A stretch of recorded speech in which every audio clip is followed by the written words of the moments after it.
think to answer this question, it's tough. It's a tough question. It's definitely not an easy question, but I'm going to use my answer choices if I'm stuck, right? So if you're stuck, see how you can take advantage of the answer choices and use that to answer your questions. A couple of pieces of information. We know that the area of this figure is 104. And I know the perimeter is 45. The perimeter is just all the sides added. So if this side is X, I can say this side is X. If this side is Y, this side is Y. So that would be X plus Y plus Y. And I know that has to equal 45.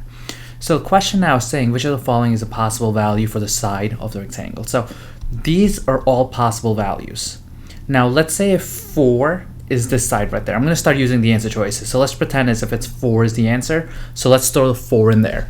Now if this side is 4, you know that the area must be 104. So if one of the sides is 4, that would imply that the other side has to be 26, because 26 times 4 is 104. So now let's say if this side is 26, this side is 4, that would mean this side is 26 and this side is 4. Now 26 plus 26 is 52.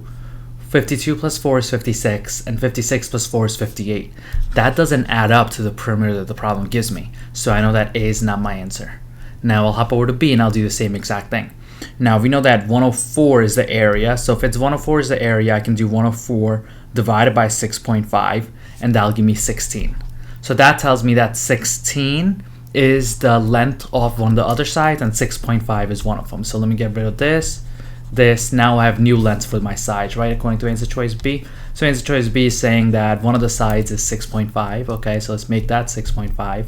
That would mean that this is 6.5, this is 16, and this is 16. Now let's add them all together. 16 plus 16 is 32. And I know that 6.5 plus 6.5, 6 plus 6 is 12. So that'll be 13 because I have a 0.5 there, 0.5 there. So that's 13. And 16 plus 16 was 32. And 32 plus 13, that is 45. So that's it. I know my answer is B, 6.5. 6.5 must be one of the sides because that implies that 16 is this side. So the 104 matches up. And then when I add them all up, 45 matched up. So my answer here would be B. Now, I know that this is using the answer choices, right? But if you want to use these two equations, you can also solve for it, though it's very, very complicated. You know that X, not very, very complicated, but it is relatively complicated. And then your second equation will be 2x plus 2y equals 45.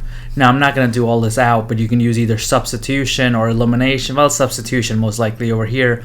And then solve for y here, plug that back in there. It gets a little bit more annoying. So I think for this particular problem, plugging in the answer choices was definitely the best way to go about doing it.